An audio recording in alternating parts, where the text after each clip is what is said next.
최근에 시장 하락하다 보니까 걱정들이 많아가지고 시장 하락의 배경과 그리고 전략 관련된 이야기를 좀 드리려고 해요.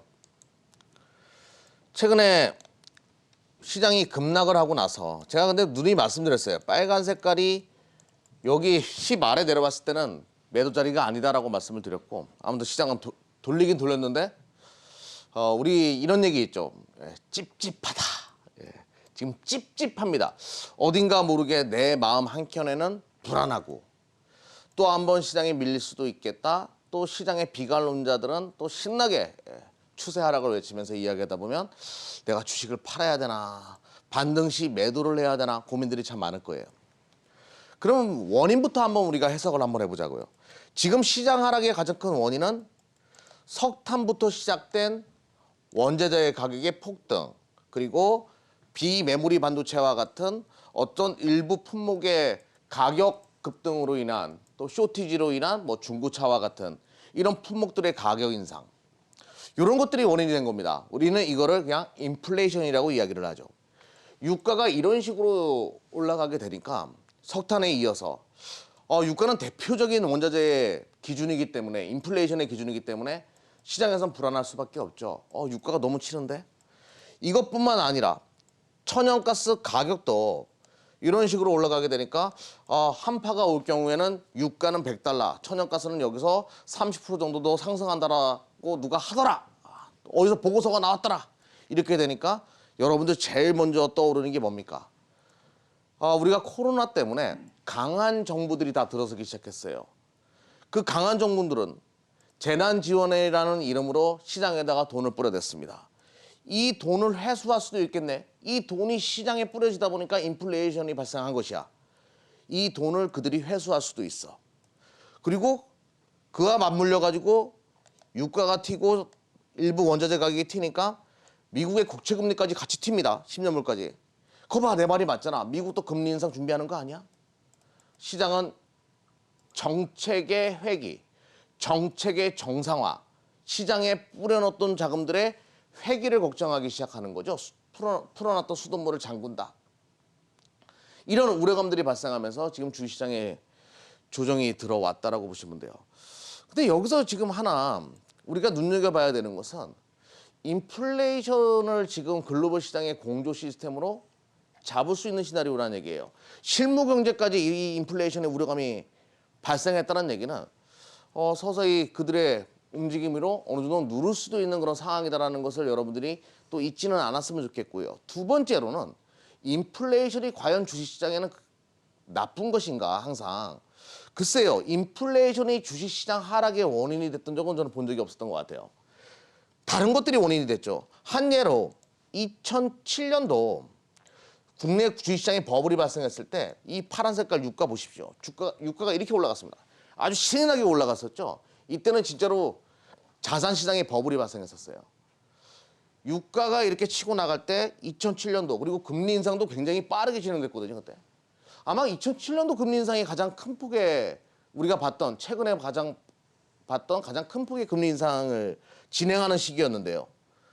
그때 주식시장은 화랑장에 접어들었습니다. 이런 식으로 유가랑 같이 움직였어요. 저도 참 신기한 현상을 그때 봤었는데, 근데 가만 여기서 유가를 꺾이게 하고 세계 시장을 폭락으로 연결되게 만들었던 것은 리먼 사태였죠. 리먼 브라더스 사태였는데, 지금이랑 조금 비슷한 시나리오가 있어요. 이거는 좀 짚어보고 갈 필요가 있을 것 같아요. 여러분들이 최근에 헝다그룹 문제가 불거지면서 국내 시장에 잠깐 요동을 쳤습니다. 이렇게 주식시장에 2007년도 랠리가 펼쳐지기 전에 미 시장은요, 서브프라임 모기지에 대해 관련된 우려감이 발생하면서 국내 시장과 미 시장이 한번 출렁거렸었습니다. 그리고 주식시장에 이렇게 뽑았죠. 인플레이션, 자산 인플레이션은 주식도 올라가야 되는 논리가 만들어지면서 이렇게 뽑고, 차후에 리먼 사태가 벌어지면서 폭락으로 넘어가요. 유가도 이때 폭락으로 넘어가죠. 리먼 사태가 불거지면서 좀 잘 보여드리, 이렇게 폭락으로 넘어갑니다.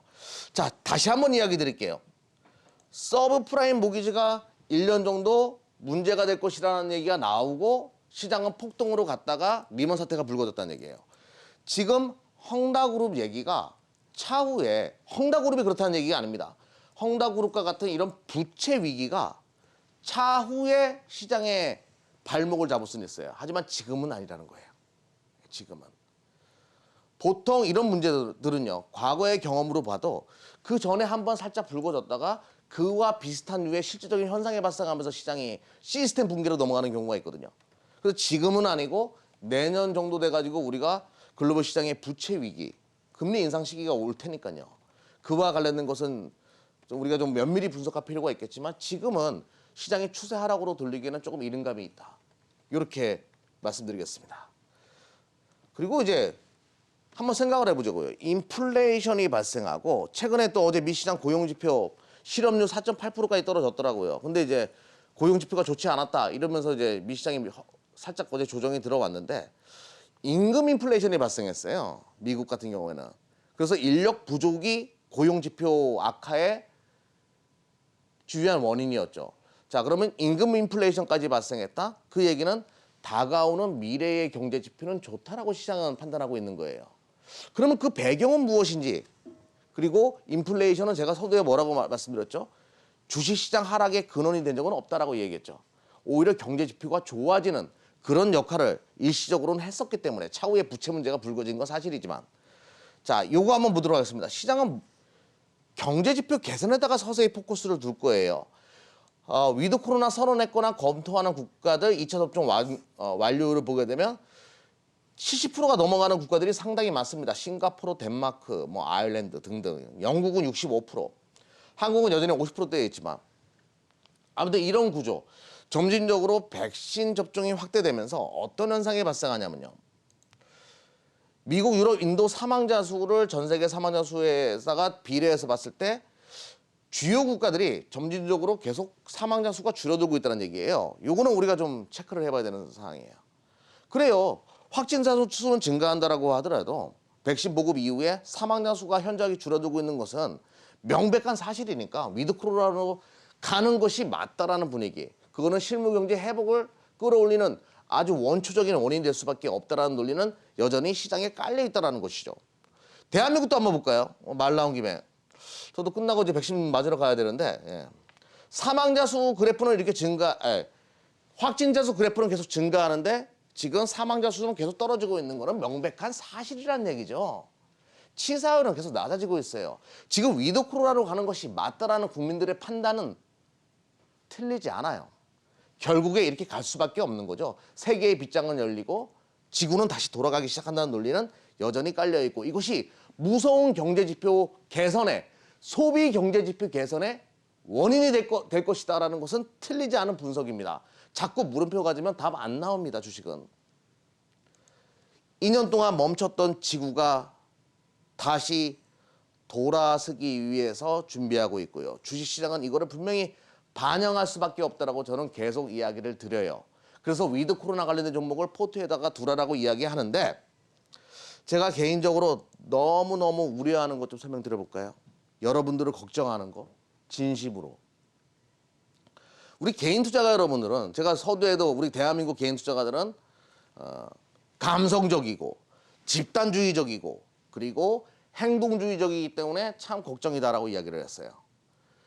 또 2차 전지 이런 종목들 우리가 다 이제 던지고 나오는 바이오 이런 종목들 여러분들 굉장히 좋아하죠. 최근에 또 지금 이런 투자를 하는 것을 제가 왜 우려하냐면 바로 이것 때문이에요. 10년물 국채 금리가 이렇게 올라가고 미국의 채권 수익률은 당연히 금리 인상 시기를 반영해야 되니까 추세가 무너지기가 어려울 겁니다. 지속적으로 우상향할 가능성이 높겠죠. 그러면 채권 금리 인상 시기로 넘어든다는 것은 당연한 사실인데 왜 자꾸 성장주, 미래 실적을 자꾸 갖다 붙이는 이 채권 수익률과 반대로 움직이는 그런 성장주에다가 포커스를 두냐 이거죠. 제 얘기는 여러분들 너무 그쪽에다가 포트폴리오를 두시면 안 돼요.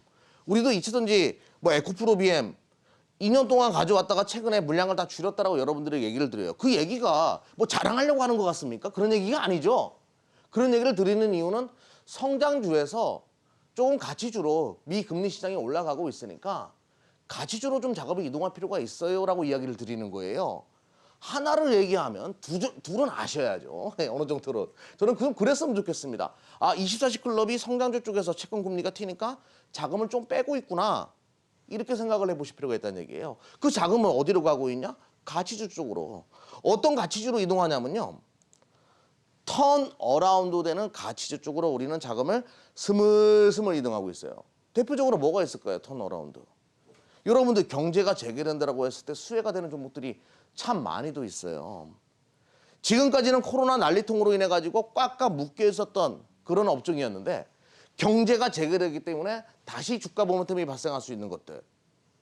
그런 가치주들로 자금을 조금씩 이동하면서 포트폴리오의 리밸런싱이 필요하다라고 제가 계속 이야기를 드리죠. 그런데 자꾸 집단주의적으로 2차 전지가 좋다더라. 우리는 팔고 나오고 있는데 그렇게 투자를 해서는 안 될 것 같아요. 최근에 뭐 공개 방송에다 여러분들을 만나러 인터넷으로 만나는 시간들 보게 되면 대표님 에코프로 BM은요. 우리 다 팔았는데 안 좋은가요? 지금 와서 작년에 물어보시지. 지금 어느 정도 국채 금리가 올라가고 있을 때는 저는 누누이 말씀드려요.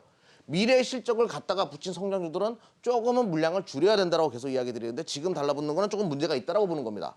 좀 여러분들이 한번 판단해 보셨으면 좋겠고요. 이거는.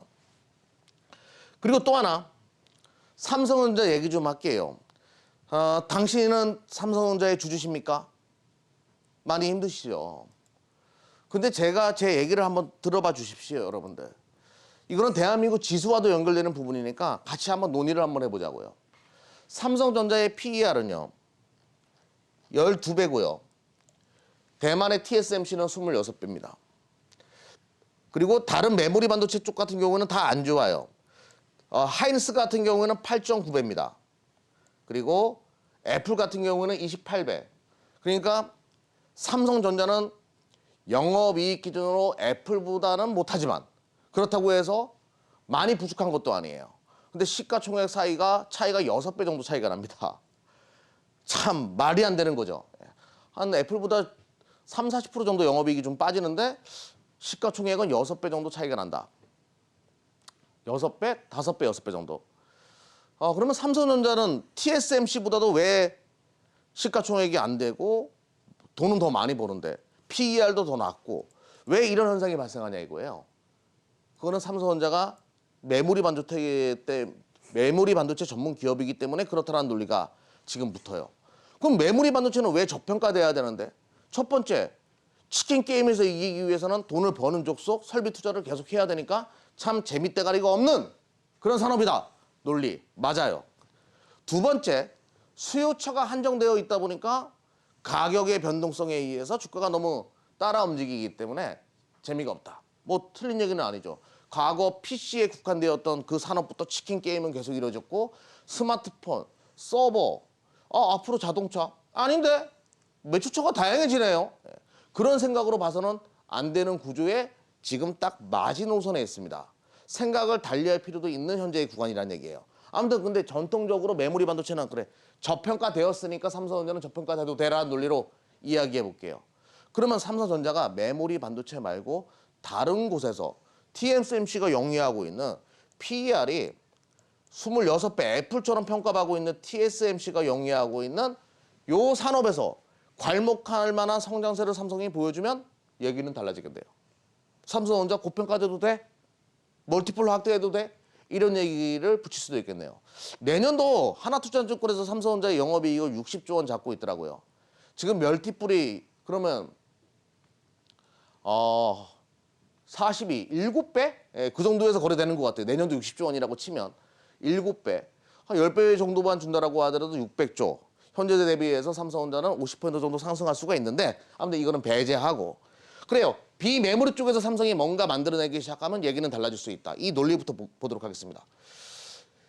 지금 세계 시장 글로벌 파운드리 시장 점유율을 보게 되면 TSMC가 54%에 가까운 점유율을 차지하고 있고 삼성이 17.4%인데요. 비메모리 파운드리 시장. 이 두 개 업체를 제외하고는 그렇게 뭐 경쟁할 만한 기업도 사실은 없는 건 사실이에요.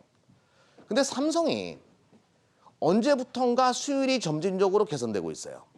상반기 때 삼성전자 비메모리 반도체 수율이 안 맞는다라고 했는데 3분기 때부터 수율이 맞기 시작한다는 얘기가 돌기 시작했습니다.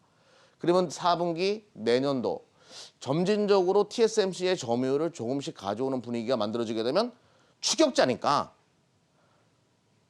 쫓기는 사람이 아니라 쫓는 자가 되기 때문에 오히려 PER을 더 크게 줄 수도 있습니다. 멀티플을 더 확대해 줄 수도 있어요. 자, 요거 3, 4분기 때부터 점진적으로 수율이 올라가고 있는 부분을 강조드리겠고요. 또 하나, 삼성은 이것만 쫓는 것이 아니라 자율주행 시대를 준비하기 위해서 이미지 센서 시장, 소니가 40% 점유율, 원래는 50% 이상을 차지하고 있었던 걸 삼성이 계속 쫓아가지고 지금 22%까지 올려놨습니다. 이거 엄청난 속도거든요, 지금. 삼성의 점유율이에요. 이렇듯 자율주행 시대도 삼성이 준비하고 있는 현재의 상황. 뭐 테슬라의 자율주행 칩 삼성이 만들 수도 있다는 얘기가 돌더라고요. 그래요. 자율주행이라는 또 멀티플을 확대할 만한 그런 시나리오를 붙여놨기 때문에 지금 이 상황에서 삼성전자를 그렇게 우려할 필요는 없다. 그리고 4분기 디램 가격 하락은 주가에 다 반영되어졌고 그런 맥락으로 대한민국 시장 그렇게 부정적으로 볼 필요는 없다는 것을 삼성전자 주식을 통해 가지고 말씀드리면서 마무리 짓도록 하겠습니다.